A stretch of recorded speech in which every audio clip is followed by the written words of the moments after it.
Korupsi, atau dalam bahasa Latin, corruptio, yang berasal dari kata kerja corrumpere, bermakna busuk, rusak, menggoyahkan, memutar balik, dan menyogok.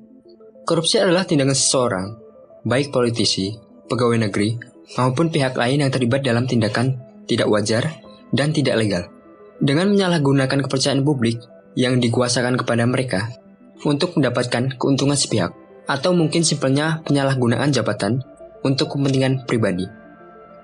Di masa pandemi COVID-19 ini, ada banyak sekali potensi-potensi terjadinya korupsi. Contoh gampangnya adalah korupsi dana bansos atau bantuan sosial, di mana banyak pekerja yang diberhentikan secara paksa, yang mengakibatkan peningkatan dana untuk bantuan sosial.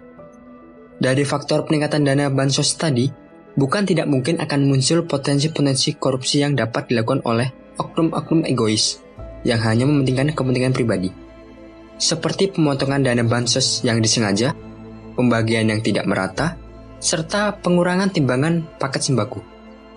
Oleh karena itu, KPK membuat upaya pencegahan dengan mendorong kementerian atau lembaga atau Pemda untuk menggunakan DTKS sebagai rujukan pendataan penerima bansos dan mendorong keterbukaan data penerima bansos serta membuka saluran pengaduan masyarakat.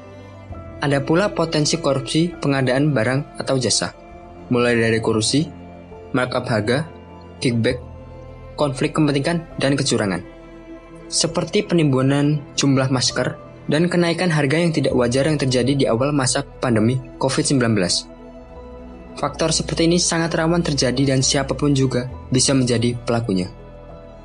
Maka KPK juga melakukan antisipasi dengan mengeluarkan SE nomor 8 tahun 2020 tentang penggunaan anggaran pelaksanaan barang atau jasa dalam rangka percepatan penanganan COVID-19 terkait pencegahan korupsi. KPK juga mengidentifikasi dua potensi lainnya, yaitu 1. Potensi korupsi filantropi atau sumbangan pihak ketiga. 2. Potensi korupsi pada proses refocusing dan realokasi anggaran COVID-19 untuk APBN dan APBD.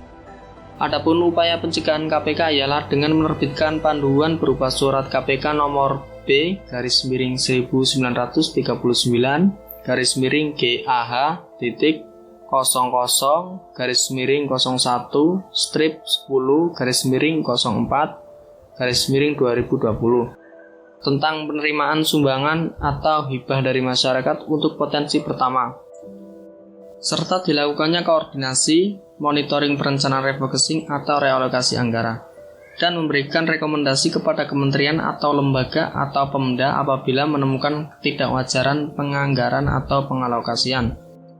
Sebenarnya ada banyak cara mencegah korupsi, mulai dari cara eksternal seperti yang dijelaskan sebelumnya hingga cara internal, seperti mengatur pengeluaran dan pemasukan keuangan pribadi, sehingga nantinya tidak melakukan hal yang dapat merugikan orang lain.